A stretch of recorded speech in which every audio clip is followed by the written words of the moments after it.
मित्रांनो नमस्कार. जगातील सर्वात मोठं रहस्य आजही लपवलं जाते.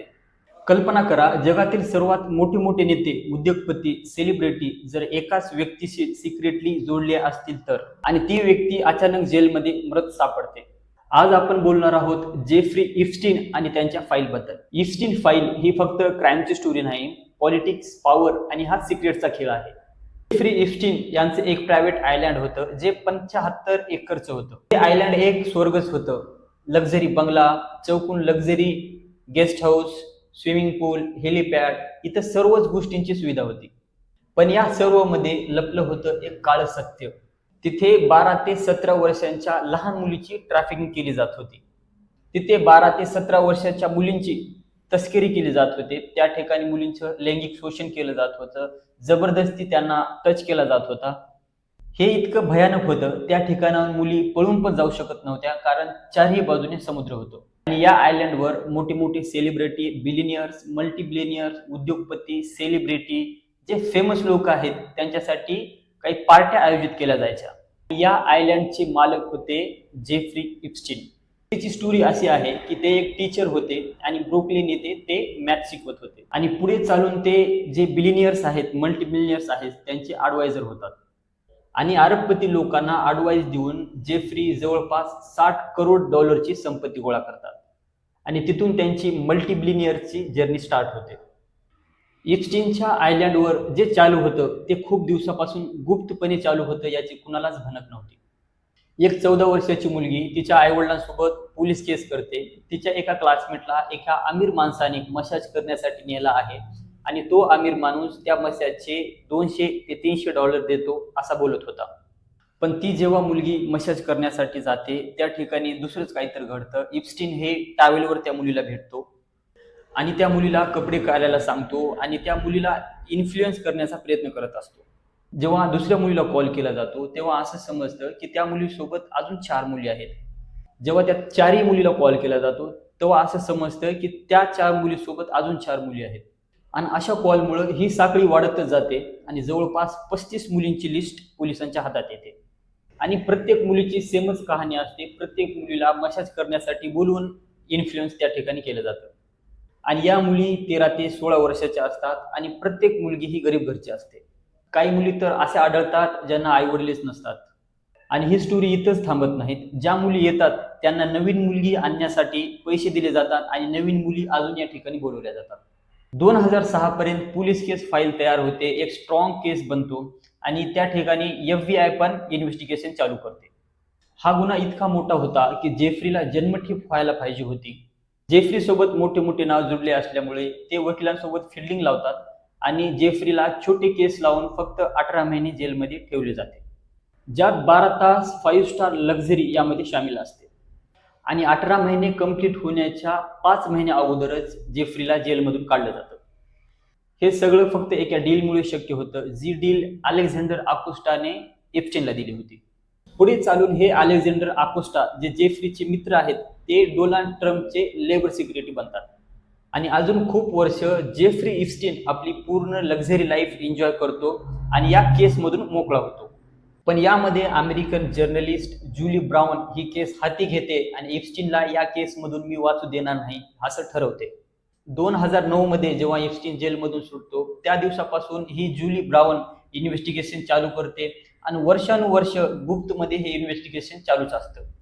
खूप वर्षाच्या स्टडीनंतर ही पत्रकार रिपोर्ट पब्लिश करते आणि यामध्ये सरकारने इप्स्टीनला कसं वाचवले आणि इप्स्टीनचे काळे धंदे काय आहेत हे पूर्णपणे स्पष्ट करते. या रिपोर्टमुळे डबल इन्व्हेस्टिगेशन चालू व्हावे म्हणून लोक आंदोलन चालू करतात आणि न्यूयॉर्कमध्ये इप्स्टीन बद्दल इन्व्हेस्टिगेशन चालू होतं. आणि अमेरिकन जर्नलिस्ट जुली ब्राउन यांनी 80 विक्टम्स तयार केले होते आणि 8 मुलींचे इंटरव्ह्यू घेऊन पूर्ण डॉक्युमेंट सबमिट केले होते.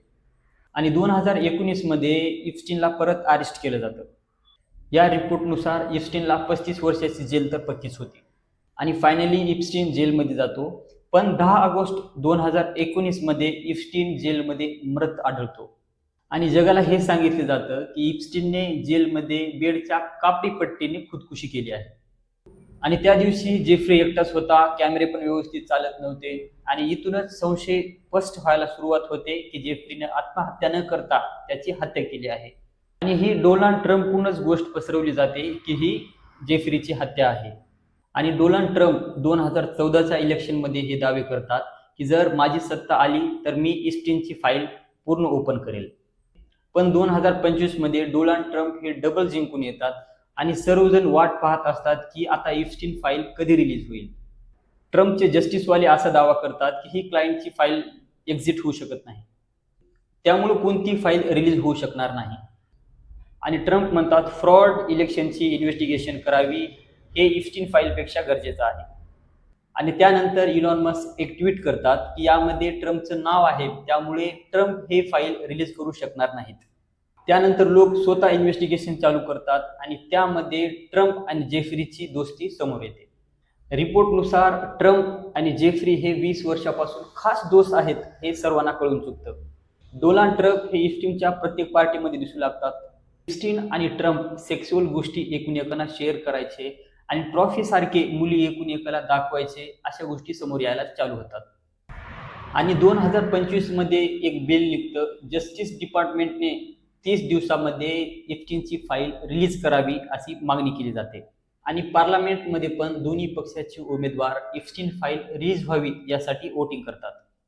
आणि ट्रम्प ना चाहते हुए पण हे बिल पास होतं. आणि फायनली 19 डिसेंबर 2025ला इस्टिन फाईल रिलीज होते. आणि 23 डिसेंबर 2025ला 30,000 पेक्षा पण जास्त डॉक्युमेंट रिलीज होतात. आणि बार बार या फाईलमध्ये ट्रम्पचं नाव यायला चालू होतं. ट्रम्प म्हणत होते की मी इस्टिनच्या फ्लाईटमध्ये कधीच बसलो नाही आणि 8 वेळा बसल्याची माहिती समोर येते. इतकेच नाही तर ट्रम्पने 16 वर्षांच्या मुलीसोबत रेप केलेले केसेस समोर येतात. आणि फायनली 30 जानेवारी 2026ला इस्टिन फाईल पूर्णपणे रिलीज होते. आणि त्यामध्ये असं समजतं की जी ट्रम्पची पत्नी आहे ती पण याच काळ्या धंद्यामधून त्यांची पत्नी झालेली केस समोर येते. आणि सर्वात धक्कादायक गोष्ट ही आहे की या फाईलमध्ये बिल गेट्स, स्टीफन हॉकिंग यासारखे नाव जोडायला चालू होतात. बिल गेट्स ऋषी मुलीसोबतचे केस समोर येतात आणि त्यांना STD डिसीज म्हणजे HIV आहे हा पण आरोप आहे. या फाईलमध्ये एका शेखने ट्रम्पला मुलगी गिफ्ट दिली हे पण समोर येतं. विषय स्टीफन हॉकिंगचा आहे. स्टीफन हॉकिंग हे सायंटिस्ट नंग्या मुली नाचताना पाहायला जात होते असा पण आरोप आहे. यामध्ये आयाशी पार्टीमध्ये मला जरूर बोलवा अशी इलॉन मस्कची पण खबर आहे. इस्टनच्या आयलँडवर हाईड कॅमेरे होते आणि त्या हाईड कॅमेऱ्यामुळं जे मोठे मोठे उद्योगपती आहेत, बिलिनियर्स आहेत, सेलिब्रिटी आहेत, त्यांना ब्लॅकमेल केलं जात होतं अशी पण केस समोर येत आहे. आणि सर्वात धक्कादायक गोष्ट ही आहे त्या आयलँडवर जिवंत लोकांना मारून त्या लोकांचं मांस खाल्लं जात होतं ही पण खबर समोर आहे. लहान लहान मुलीला टॉर्चर करून त्यांचं ब्लड काढून त्यांची वाईन करून पिली जात होते ही पण खबर समोर आहे. एक मुलगी सांगायचा प्रयत्न पण करत होती की त्या आयलँडवर लोकांना मारून त्यांचं मांस खाल्लं जातं, पण त्या मुलीकडे फारसं कुणी लक्ष दिलं नाही. मित्रांनो, इस्टिन फाईल इतकी दर्दनाक आणि इतकी भयानक आहे याची आपण कल्पनाही करू शकत नाही. इस्टिन्स फाईल बद्दल मी छोटीशी इन्व्हेस्टिगेशन केली होती, पण इस्टिन्स फाईल इतकी मोठी आहे आणि इतकी भयानक आहे, पूर्ण माइंड हॅक करणारी आहे मित्रांनो. धन्यवाद.